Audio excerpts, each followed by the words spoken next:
Bonjour, c'est Ursule encore. On est le 12 juin 2025. Alors, je viens sur la trompette aujourd'hui encore. Et je viens proclamer le retour de notre Seigneur Jésus-Christ. Amen, alléluia. Soyons tous bénis. Soyons remplis, n'est-ce pas, de sa joie. Persévérants en toutes choses. Amen. Alors, je viens apporter, n'est-ce pas, deux messages que j'ai reçus hier. Le premier, je l'ai reçu hier matin. Et le deuxième, je l'ai reçu hier en après-midi. Amen. Et bon, ce n'est qu'aujourd'hui que je peux les apporter les deux. Alors, le premier message que j'ai reçu hier matin, peut-être autour de 3h, 4h du matin, autour de là, c'est Philippiens 2. Amen. Et le verset 8, c'est dit, « Il s'est humilié lui-même, se rendant obéissant jusqu'à la mort de la croix. » Il s'est humilié lui-même. Ce n'est personne qui l'a humilié. Il a choisi, n'est-ce pas, d'être humilié, de se faire humilier. Et le Seigneur, le message que le Seigneur a pour nous, n'est-ce pas, dans ce temps où nous nous trouvons, il dit c'est le temps que chacun choisisse volontairement, n'est-ce pas, de s'humilier. Que chaque personne, n'est-ce pas, choisisse d'être vulnérable. Voilà. Parce qu'une personne, n'est-ce pas, qui choisit le chemin de l'humiliation, c'est une personne qui devient vulnérable, n'est-ce pas? Ballottée à tout vent et traitée de toutes sortes de manières. Et Dieu dit, c'est ça que nous devons faire. Amen. Et la situation de Job, n'est-ce pas? C'est une situation, n'est-ce pas, de brisement aussi, mais au fait, c'est Dieu qui a choisi d'humilier Job. Dieu l'a choisi. Dans ses desseins parfaits, il a choisi que c'était le temps pour Job d'être humilié, parce qu'il voulait amener Job plus loin. Il avait des, n'est-ce pas, son plan pour Job était en train de se dérouler. Et il a envoyé Satan, il a dit, ok, vas-y en cette direction. Parce que Job faisait la joie du Père, et Satan ne voulait pas ça, et puis Dieu a dit, essaye. Essaye et tu verras que c'est mon fils. Amen. Alors, Job ne comprenait même pas ce qui lui est arrivé. Voilà pourquoi on voit comment Job se plaint, et puis il crie par-ci, il crie par-là. C'est des situations, n'est-ce pas, qui arrivent dans la vie. Il y a une situation où tu ne sais pas ce qui t'arrive. Et tu es ballotté à tout vent. Et les gens vont dire toutes sortes d'histoires sur toi, mais au fait, tu ne peux même pas expliquer ce qu'il y a. Mais Dieu, il sait. Il sait ce qu'il vise. Alors, il te fait passer par ça. C'est un peu ça la situation de Job. Mais il y a l'autre situation, qui est la situation de Jésus. Prenons la personne, n'est-ce pas, de Jésus. Qui a choisi volontairement de se placer, n'est-ce pas, dans une situation d'une personne complètement dépouillée. C'est dit au verset 7 de Philippiens 2, « Mais il s'est dépouillé lui-même en prenant une forme de serviteur et devenant semblable aux hommes, ayant paru comme un simple homme. » Amen. Il a paru comme un simple homme sur la terre. Les gens ont craché sur lui, ils l'ont insulté, ridiculisé, raillé. Jésus a subi toutes sortes, n'est-ce pas, de situations malencontreuses. Mais il était Dieu sur la terre et on pouvait, n'est-ce pas, si on parcourt un peu ce qui s'est passé, comment il a subi beaucoup de choses, on peut lire entre les lignes le comportement de l'être humain vis-à-vis de son semblable. Amen. Si Jésus venait en tant que Dieu, mais les gens n'allaient pas le traiter comme, n'est-ce pas, il a été traité. Ils avaient dit, hey, mais vous savez, c'est Dieu, hein.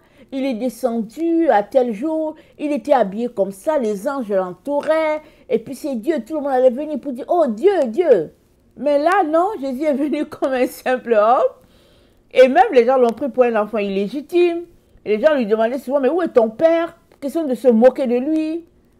Et Jésus-Christ, Dieu en personne au milieu de nous, a choisi, amen, de vivre ces moments-là parce qu'il a voulu nous libérer, nous délivrer de la mort. Le poids de la mort, n'est-ce pas, était tel qu'on ne pouvait rien faire.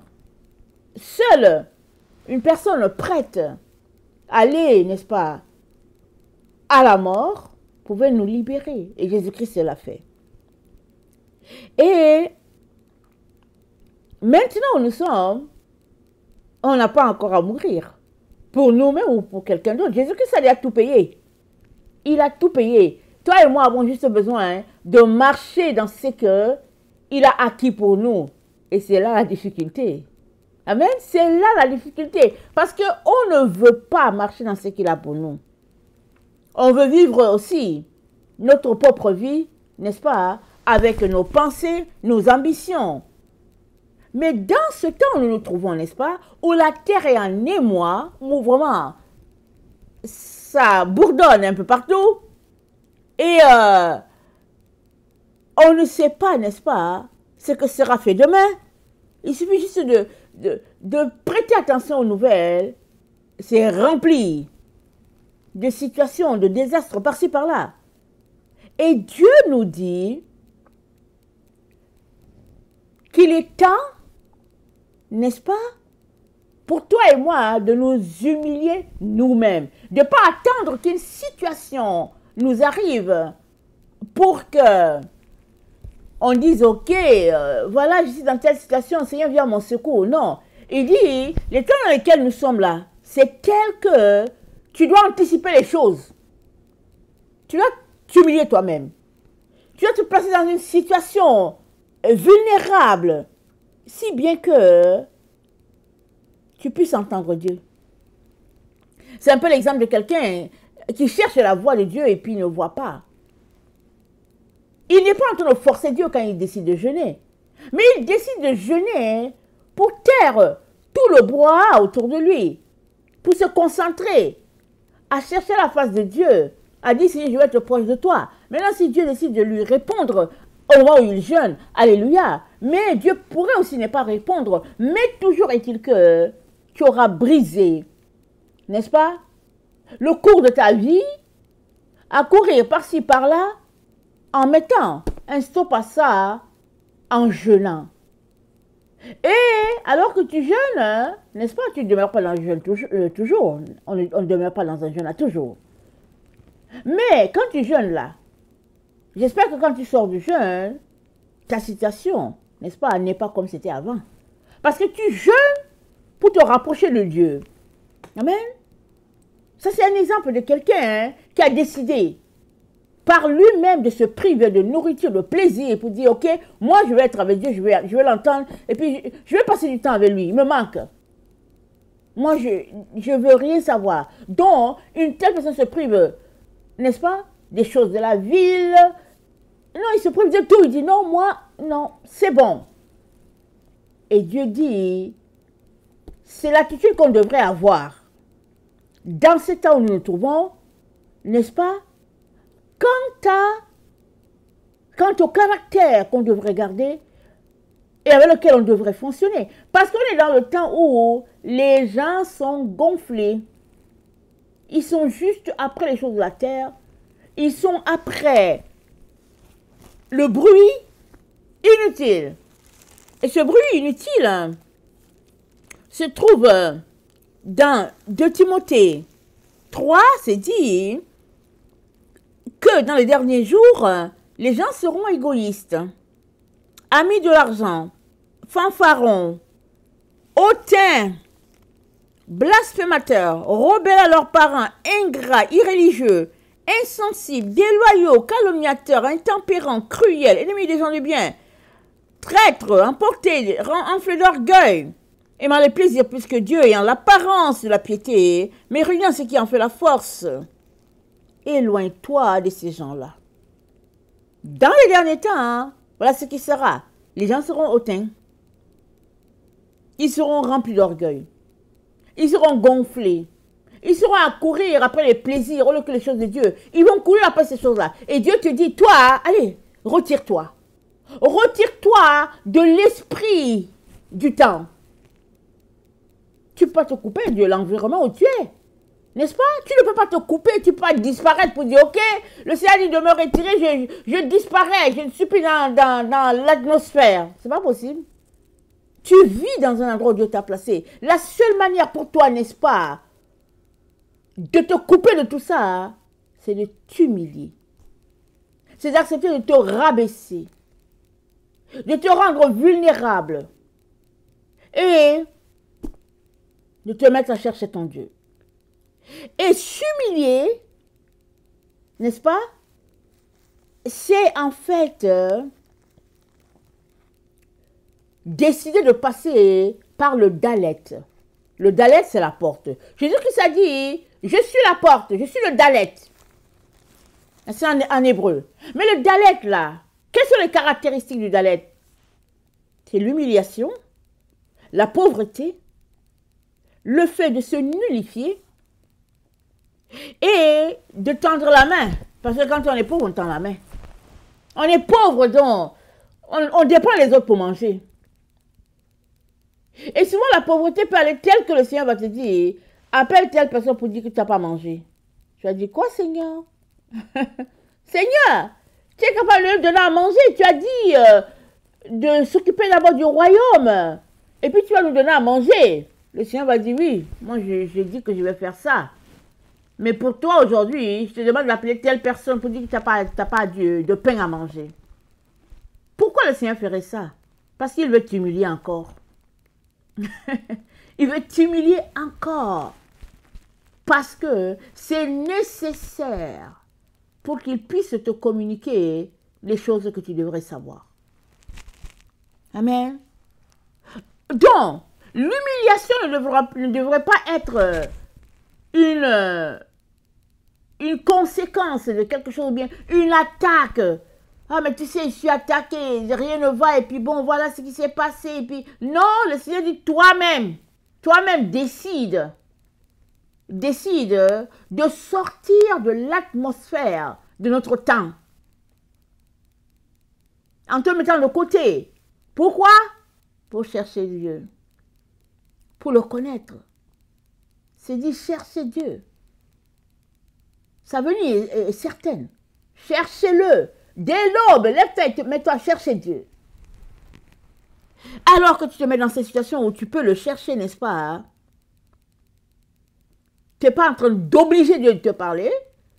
Mais vu que tu le cherches, le Seigneur a dit, je me laisserai trouver. Si tu me cherches de tout ton cœur, je me laisserai trouver. Donc, c'est ton cœur que Dieu évalue. Pourquoi est-ce que tu cherches Dieu? Est-ce que c'est pour avoir une Lamborghini? Est-ce que c'est pour avoir une Mercedes? Pour avoir le meilleur boulot de la terre? Si c'est pour ça, alors tu es dans le décor. Mais si tu cherches Dieu parce que tu veux le connaître, être proche de lui, être intime, Dieu dit, je me laisserai trouver. Donc, il va évaluer ton cœur. Il va dire, ok, aujourd'hui là, je vais me révéler à mon fils. Je vais me révéler à ma fille. Parce que ces prières est une offrande agréable à mes narines. Je suis content de mon fils, je suis content de ma fille. Je vais lui révéler, n'est-ce pas, une partie de moi. Amen. Aussi, n'est-ce pas, s'humilier volontairement nous rend vulnérables. Et étant vulnérable, on va dépendre de Dieu. On sera là, oh Seigneur, aide-moi, oh Jésus, aide-moi. Et ça te rend tellement dépendant de lui que s'il te dit, écoute, va cogner à telle porte pour qu'il te donne du pain, tu as beau réciter tes versets pour dire que non, Seigneur, c'est pas ça. Tu as dit que cherche pour moi le royaume de Dieu et puis tu donnes de la nourriture. Seigneur, ça ne vient pas de toi. Mais il va te dire, ok, si ça ne vient pas de moi, si tu restes là, tu vas périr. C'est moi qui te parle, va cogner à la porte. Tu ne sais pas ce que Dieu va faire. Peut-être en allant cogner à la porte, Tu auras du pain, oui, mais il se pourrait que le simple fait que tu connais la porte de cette personne-là, la personne reçoive, n'est-ce pas, la présence du Seigneur en quantité, parce que c'est une décharge venant de toi. Et le Seigneur aura accompli ce qu'il voulait. Il t'aura donné et le pain, et il aura converti l'autre. Amen. Étant vulnérable, on choisit d'avoir part aux souffrances de Christ. Amen. Quand on est vulnérable, c'est ça. 1 Pierre 4, le verset 13.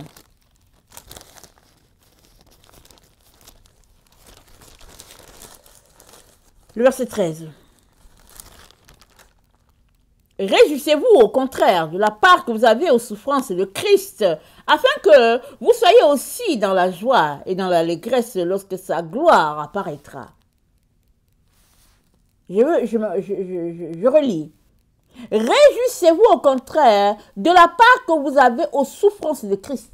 C'est toi-même qui décides d'avoir une part aux souffrances de Christ. C'est ça que Dieu te demande. Il est arrivé que les disciples ont eu part aux souffrances de Christ. Les gens les ont pris, on les a jetés en prison, on les a chicotés. Ce n'est pas les disciples qui ont demandé, mais on les a jetés là-bas.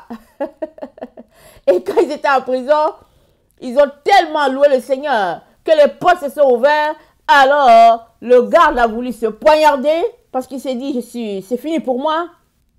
Mais Paul a dit, ne te tue pas. Ne te poignarde pas avec l'épée, nous sommes là. Nous sommes bel et bien là. Et le geôlier a couru en leur direction. Il dit, qu'est-ce qu'il doit faire pour te sauver? Et il a pris Paul et Silas, il les a amenés chez lui, il a nettoyé les plaies, ils ont bien nourri. Et puis c'était ça, c'était le plan de Dieu. Voilà ce que Dieu a transformé la situation. Dieu a sauvé le geôlier et sa famille, et peut-être aussi tous les prisonniers. Et peut-être aussi toute la ville, qu'est-ce qu'on en sait? On n'a que, n'est-ce pas, un petit report de ce qui s'est passé. Avoir part aux souffrances de Christ, n'est-ce pas? C'est volontairement qu'on décide de partager les souffrances de Christ. Parce que quand bien même tu subirais une situation comme ceux de Paul et le Silas, tu peux juste te dire, moi j'en ai assez. J'en ai assez, j'en ai assez. Mais Dieu te dit aujourd'hui qu'il ne veut pas, n'est-ce pas, pour toi que tu attendes de subir une situation difficile pour Christ, pour dire, ok, je souffre pour Christ. Il dit non. Les temps sont tellement mauvais qu'il te demande volontairement, n'est-ce pas, de te positionner en opposant le temps, le moment dans lequel nous sommes. Et tu te positionnes comment? En étant humble. Parce que là où nous sommes, il faut être hautain, il faut être rempli d'orgueil, il faut être méchant, faire les choses contraires à ce que Dieu veut. Et le Seigneur te dit, toi, place-toi en quelqu'un, n'est-ce pas, complètement dépouillé. Et que ce soit un choix volontaire. Si bien que tu n'as pas venu là t'asseoir pour dire que, oh ouais, non, mais depuis que je suis le Seigneur, voilà ce qui m'arrive. Mais personne t'a mis dans cette situation-là. C'est toi qui t'es mis toi-même. Tu as choisi de t'humilier pour Jésus, mais tu vas aller te plaindre chez qui? Alors, reste dans ton humiliation. Et Dieu va venir te visiter. Alléluia. Il va venir te visiter. Puisque c'est ça qu'il te demande. Il dit, tu te tiendras solitaire alors que tu recherches Dieu. Amen. Il se tiendra solitaire, l'enfant de Dieu.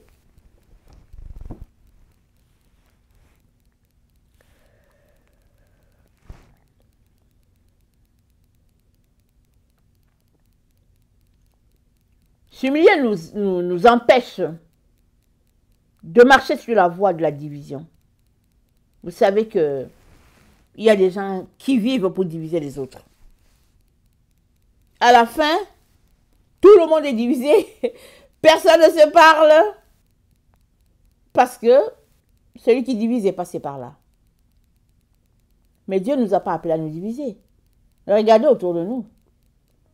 Il y a des milliers de dénominations. Et puis les protestants sont séparés des catholiques. Et puis les deux ensemble sont séparés des autres là-bas, des pentecôtistes. Et puis etc. etc. Mais on prie le même Dieu. On appelle le même Seigneur, Jésus-Christ. Et on a le même baptême. Que ce soit le baptême d'eau, que ce soit le baptême de l'esprit. C'est-à-dire, c'est la même parole là que chaque dénomination interprète. Et sont divisés. Les uns contre les autres. Mais une personne qui choisit de s'humilier saisit l'importance de l'unité. Et comprend que dans l'humiliation où il se trouve là, c'est le temps de présenter les autres au Seigneur. C'est le temps de soupirer, de crier pour une unité dans la maison de Dieu. Parce qu'il y a un seul corps pour la tête qui est Jésus. Il n'y a pas 1000 corps. C'est un seul corps. Alors, que tu sois catholique, que tu sois évangélique, baptiste, pentecôtiste et tout, le corps là, pentecôtiste, ce n'est pas un corps tout seul à part. Le corps pentecôtiste fait partie du même corps que le corps baptiste, fait partie du même corps que le corps évangélique. Ça fait partie, c'est juste une seule entité qui est là, et c'est l'église de Jésus, c'est tout. Il n'y a pas autre chose. Alors, jusqu'à quand, n'est-ce pas, on va continuer de se diviser? Parce qu'on n'a pas compris la raison de l'église sur la terre.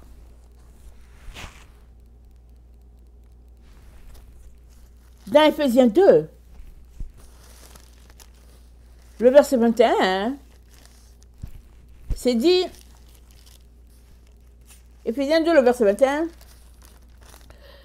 en lui, tout l'édifice bien coordonné s'élève pour être un temple saint dans le Seigneur. En lui, vous êtes aussi édifiés pour être une habitation de Dieu en esprit.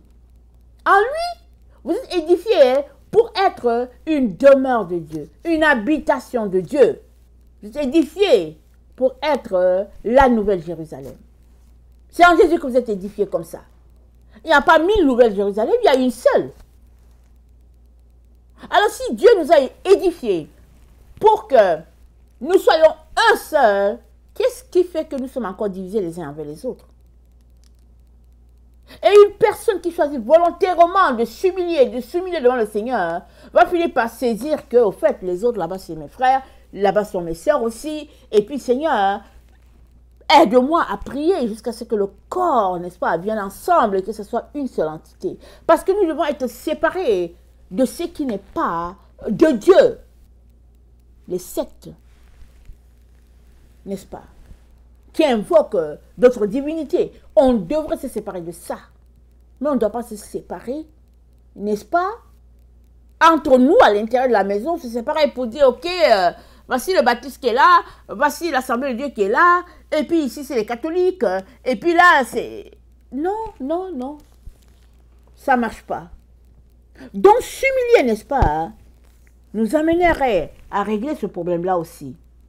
De personnes, des corps, n'est-ce pas, dispersés au nom de l'Église, au nom de Jésus-Christ.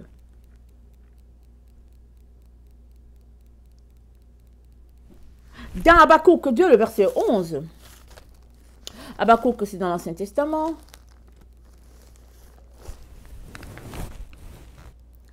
Habakkuk 2, le verset 11.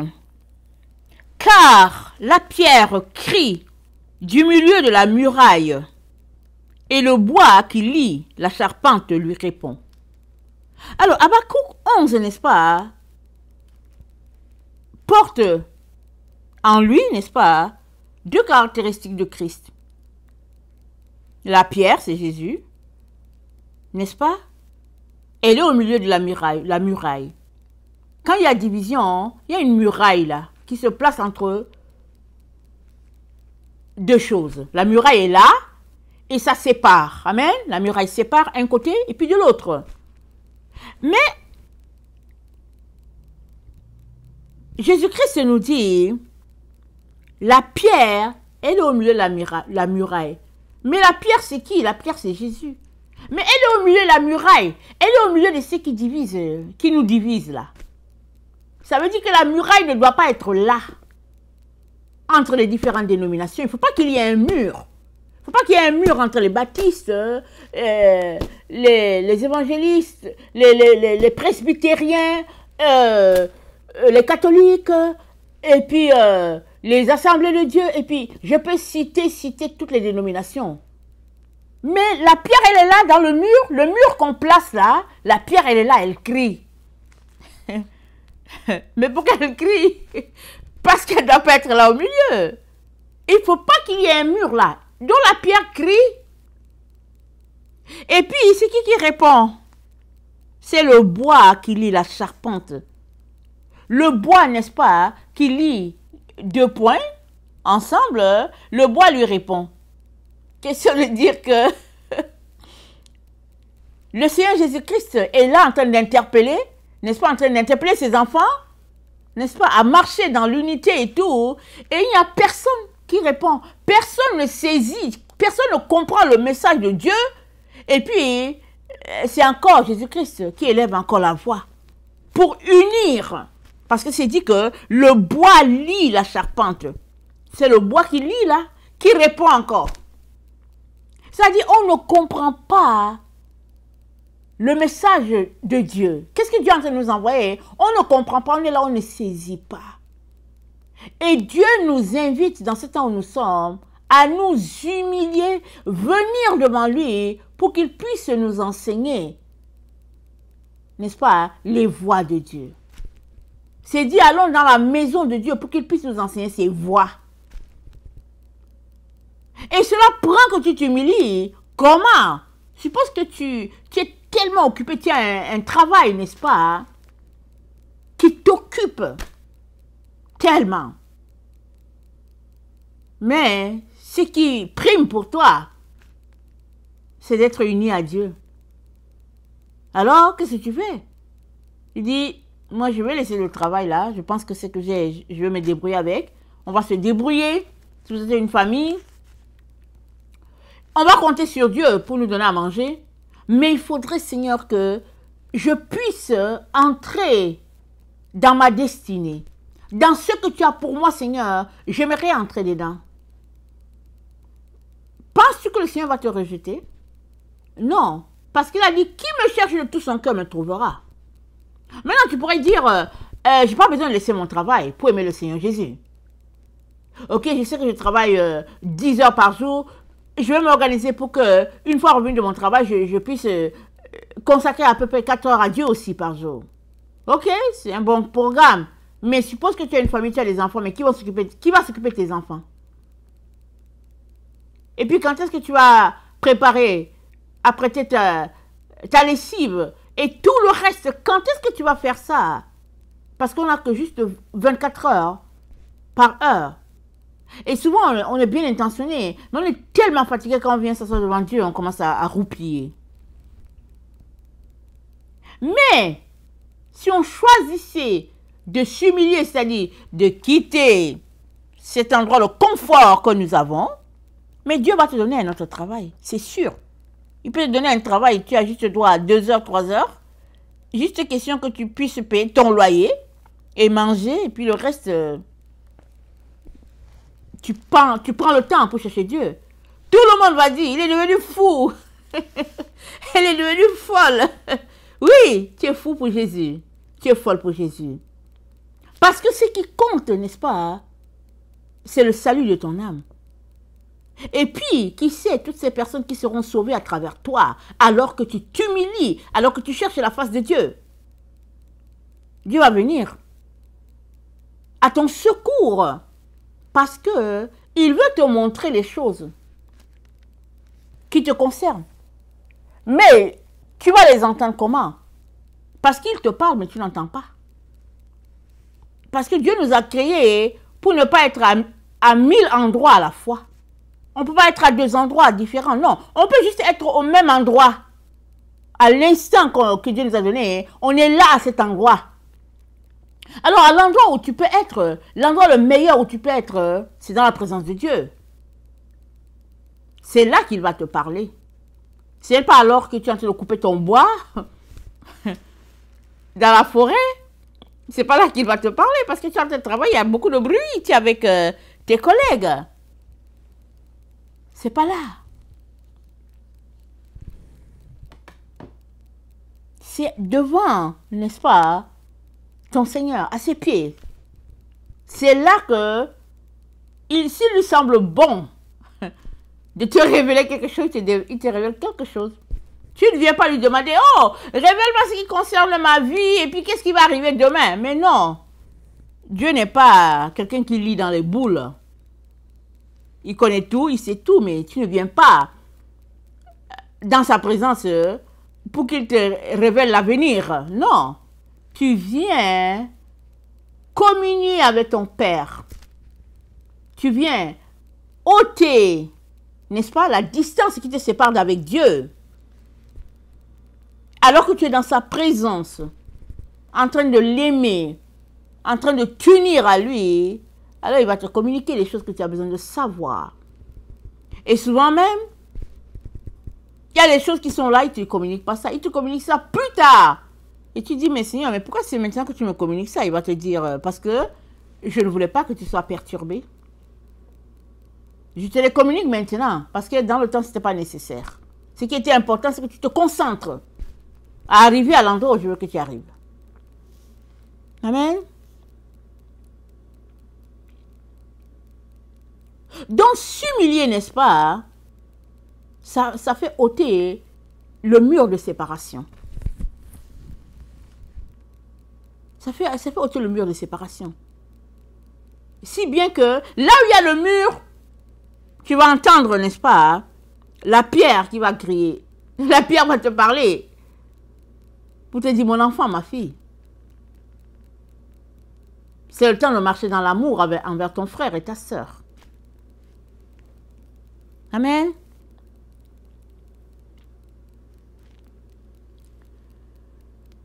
Dieu nous a appelés à nous séparer des choses du monde. Non pas à nous séparer les uns d'avec les autres. Non, il nous a appelés à nous séparer des choses du monde. Si toi tu te lèves, tu te sépares de tes frères et de tes sœurs, il y a un problème. Il y a un problème. Dieu peut te dire, mets-toi à distance pour un temps, parce que je vais te faire ceci, je vais faire cela. Dieu peut dire ça. Il peut te dire, lève-toi, va à telle direction, reste là-bas pour que je t'instruise. Il peut faire ça. C'est rempli dans sa parole. Mais il ne t'appelle pas à te séparer. Pour dire, ok, je ne vous parle plus. C'est fini. Vous êtes morts pour moi et tout ça. Non, Dieu ne nous appelle pas à ça. Si ça arrive, alors ça pointe qu'il y a un problème et il faudrait prendre le temps devant Dieu pour que ce problème soit réglé. En tout cas, à ton niveau.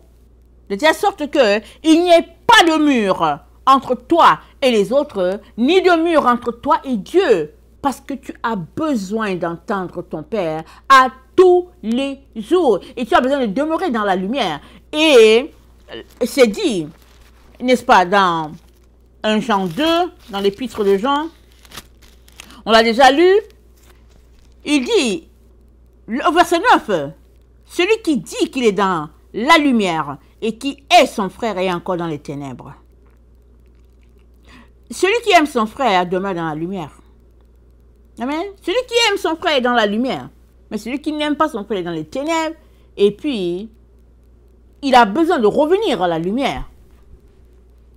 C'est-à-dire, faire sauter le mur de l'inimitié. Amen. Ça, c'est très important.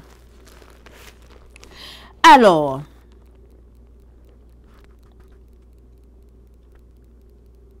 nous sommes appelés à imiter le Seigneur. Amen. Le texte que le Seigneur nous a donné, n'est-ce pas, c'est Philippiens 2, le verset 8. Et nous sommes appelés à imiter le Seigneur en toutes choses. Parce que un disciple accompli sera comme son maître. Amen. Tu ne peux pas être plus que ton Seigneur. Et puis, ce que ton Seigneur a subi, tu subiras. Jésus-Christ a dit, ils m'ont persécuté, ils vous persécuteront. Ne t'attends pas à ce que tu ne sois pas persécuté. Tu es disciple de Jésus, ils te persécuteront. Alors, c'est dit au verset 5 de Philippiens 2, ayant en vous les sentiments qui étaient en Jésus-Christ, lequel existant en forme de Dieu, n'a point regardé comme une proie à arracher d'être égal avec Dieu. Mais il s'est dépouillé lui-même en prenant une forme de serviteur, en devenant semblable aux hommes et en parut comme un simple homme. Il s'est humilié lui-même. Amen. Il s'est humilié lui-même. Alors, l'exemple que le Seigneur nous demande, n'est-ce pas, d'observer dans ce temps où nous nous trouvons, c'est de nous humilier nous-mêmes. N'attends pas que la situation de Job t'arrive pour qu'on dise, ah, tu sais quoi, qu'est-ce qui est arrivé à Marine? Et puis, ben voilà, l'autre raconte. Non, n'attends pas ça, n'attends pas ça. Toi-même, prends les devants. Va chercher à la source. Vas-y, parce que Dieu a de l'eau pour toi là-bas, mais à la source. N'attends pas que quelqu'un vienne avec son bidon d'eau et puis tu interceptes la personne pour dire, écoute, est-ce que je peux avoir un peu d'eau? Si la personne est gentille, la personne va te donner un peu d'eau pour que tu boives. Mais il ne va pas te donner toute sa dame Jeanne. Non. C'est à la source que tu vas les remplir, tous tes récipients. Mais en cours de route, là, la personne va juste te dire, écoute, tu peux prendre pour ton verre, pour boire, pour te désaltérer, mais je ne veux pas te donner mon eau parce que ça fait longtemps que je marche, que je suis allé chercher cette eau-là. Amen. Tout cela pour dire que dans la situation, n'est-ce pas, où tu décides de t'humilier toi-même, au fait, tu es en train de décider de te juger toi-même. Amen. Dans cette situation où tu t'es humilié, tu vas regarder les choses sous l'angle de Dieu, parce que c'est lui qui te place là-dedans. Tu t'humilies, tu cherches sa face, tu pries, tu lis ta Bible, tu intercèdes pour les uns les autres, c'est-à-dire, tu as décidé de laisser tout de côté pour suivre ton Seigneur. Alors, lui aussi, il va te placer dans des conditions où tu vas te juger toi-même. Et la Bible dit, celui qui se juge, il ne sera pas condamné. Parce que tu vas regarder la situation, tu vas dire, Seigneur, je suis dans le péché. Voilà ce que j'ai fait, Jésus. Viens à mon secours, s'il te plaît, aide-moi. Oh Jésus, j'ai tel caractère. En tout cas, viens à mon secours. Et le Seigneur va t'aider, il va t'aider. Parce qu'il est là pour t'aider à triompher. Mais, si tu refuses de t'humilier, ça amène souvent que tu n'as rien à te reprocher non plus. Et ça amène que si tu n'as rien à te reprocher, de quoi vas-tu te juger? Tu vas passer ton temps à juger l'autre. Il a fait ceci, elle a fait ceci, ils ont fait comme ci, et puis ils ont fait. Et puis Seigneur, on te prie pour X, on te prie pour Y, Seigneur, parce que voilà ce qu'il a fait, voilà ce qu'il... Voilà. Et puis nous-mêmes, on n'a aucun péché, aucun problème, on est correct. Mais quel est le jour où tu vas t'arrêter pour dire, Seigneur, au lieu de passer mon temps à dire qu'il a fait ceci, elle a fait cela, Seigneur, aide-moi à regarder dans mon récipient à moi. Et si tu y regardais, tu verrais beaucoup de pourriture dans ton récipient à toi, pas dans le récipient de l'autre. Et tu verrais que non, tu n'as pas le temps de t'occuper du récipient de l'autre parce que ton récipient à toi est très sale. Tu as besoin de le nettoyer au plus tôt avant qu'on ne puisse plus l'utiliser.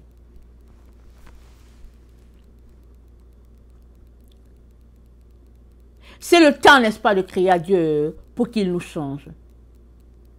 Le Seigneur dit, rachetez le temps. Les jours sont mauvais. Rachetez le temps. Il est très court. On ne sait pas qu'est-ce qui va arriver, comment ça va arriver, mais on est dans les temps périlleux. Alors, qu'est-ce qui est le plus important dans un temps périlleux? En tout cas, ce n'est pas la voiture. Ce n'est pas la maison. Ce n'est pas un bon boulot. Une belle robe avec un sac à main assorti et puis des chaussures assorties. C'est pas ça. Ou bien une montre avec une ceinture et puis ben voilà, et puis voilà. Non. Dans les moments difficiles, ce qui est important, c'est de survivre. C'est ça. C'est tout. De telle sorte que si tu tombes sur un pain sec, un biscuit, n'est-ce pas, sec, tu dis, Seigneur, merci. Merci parce que je peux manger ce petit biscuit-là et puis boire un peu d'eau pour tenir. Pour tenir. C'est là qu'on est.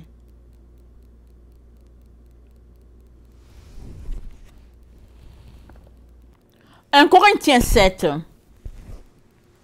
le verset 26. Voici donc ce que j'estime bon. À cause des temps difficiles qui s'approchent, il est bon à un homme d'être saint. Es-tu lié à une femme? Ne cherche pas à rompre ce lien. N'es-tu pas lié à une femme? Ne cherche pas une femme. Si tu t'es marié, tu n'as point péché. Et si la Vierge s'est mariée, elle n'a point péché. Mais ces deux personnes auront des tribulations dans la chair. Et je voudrais vous les épargner. Voici ce que je dis, frère. C'est que le temps est court, que désormais, ceux qui ont des femmes soient comme n'en ayant pas, ceux qui pleurent comme ne pleurant pas, ceux qui se réjouissent comme ne se réjouissant pas, ceux qui achètent comme ne possédant pas, ceux qui usent du monde comme n'en usant pas, car la figure de ce monde passe. Amen. Il dit, si tu as quelque chose, comporte-toi comme si la chose n'est pas là. C'est-à-dire, passe ton temps à chercher ton Dieu. Parce que tu ne peux pas évaluer, n'est-ce pas, tu peux pas mesurer le temps. C'est Dieu seul, n'est-ce pas, qui va le mesurer pour toi et va te dire, mon fils, ma fille, voilà ce qui se passe. Et puis, ben, voilà, prends tes clics et tes claques. Fais ceci, fais cela. Et j'aimerais rappeler, n'est-ce pas, la situation de Lot. Mais l'autre était à Sodome. Il ne savait même pas que Sodome allait être détruit. Il ne savait pas. C'est son oncle Abraham qui a intercédé pour lui, intercédé. Il dit, Seigneur, mais si tu trouves 30 personnes, le Seigneur dit, je ne veux pas détruire. Si tu trouves 20, le Seigneur dit, je ne veux pas détruire. Si tu trouves 10, je ne veux pas détruire. Abraham s'est arrêté à 10. Peut-être que l'autre et puis sa femme et puis tous ses enfants, ça faisait 10 avec les gendres, je ne sais pas. Abraham s'est arrêté à 10. Mais toujours est-il que les anges n'ont pas trouvé 10 personnes. N'est-ce pas juste? Et l'autre a été sauvé in extremis. Parce que son oncle priait. L'autre ne savait pas, il ne savait rien. Il était assis à la place publique là-bas dans la ville, au centre-ville là. Là, il y avait l'action, il était assis là-bas. Il regardait les va-et-vient, il regardait l'action se passer. Il n'était pas chez lui. Son oncle l'a sauvé. Et le fait, n'est-ce pas, que Dieu nous dise que celui qui est marié, comme s'il n'est pas marié, que celui qui achète, comme ne possédant pas, ce que c'est en train de nous dire, c'est qu'il ne faudrait pas que les choses se placent entre Dieu et nous. Il ne faudrait pas que ce que nous sommes en train de faire en ce moment soit tellement important que Dieu n'a pas de place. Ce qui est important, n'est-ce pas, c'est d'être unis à Dieu dans l'intimité, n'est-ce pas, de manière constante, parce que la Bible dit, priez sans cesse. Comment peut-on prier sans cesse? Mais c'est ça, la Bible dit, priez sans cesse. Ça veut dire que tes pensées soient connectées à Dieu, à lui et lui seul, pas aux choses de la vie. Parce que ce n'est que comme ça, n'est-ce pas, que Dieu pourra nous communiquer les choses qui sont importantes pour nous, ce qu'on a besoin de savoir et arriver à la destination que Dieu a pour nous. Parce que les plans des hommes, c'est différent des plans de Dieu. Et les hommes, quels sont les plans qu'ils ont? Ils ont les plans de destruction plus qu'autre chose. Regardez la nature, regardez tout autour de nous, tout est détruit. Pourquoi? Ben, parce que les hommes veulent remplir les poches. Alors, ils ont trouvé une opportunité, ok, on va vendre tel bois. Ils ont trouvé l'opportunité, ok, on va vendre de l'eau, et puis etc., etc. Mais Dieu a donné tout ça pour l'être humain. Il a donné ça pour que nous puissions apprécier, profiter, vivre de tout ça. Mais la pensée de notre temps, c'est pas ça. C'est une pensée contraire à la pensée de Dieu. Et dans son amour de père, il vient à toi aujourd'hui encore. Il dit, mon fils, ma fille, choisis toi-même de t'humilier. Laisse les autres t'insulter. C'est pas grave. Ils vont juste te raconter. Est-ce que tu sais ce qui est arrivé à tel? Il a quitté son boulot. Elle a quitté. Elle a fait ceci, elle a fait cela. Pas grave. Parce que c'est encore toi que le Seigneur va utiliser pour les aider. Après qu'il t'aura montré ce qui est important pour toi de savoir. Amen. Que le Seigneur bénisse sa parole. Et que nos cœurs soient tournés vers la recherche, n'est-ce pas, de sa présence, vers la communion avec lui. Parce que quand on est en communion avec Dieu le Père, avec Dieu le Fils, on est aussi en communion avec les anges, on est aussi en communion avec tous ceux-là qui nous ont précédés, on est en communion avec la lumière, pas avec les ténèbres. Et les temps sont ténébreux, mais tu peux demeurer dans la lumière 24 heures sur 24. Amen. Que le Seigneur bénisse sa parole et que sa gloire repose sur chacun d'entre nous. Amen et alléluia, seront tous bénis. Amen et amen.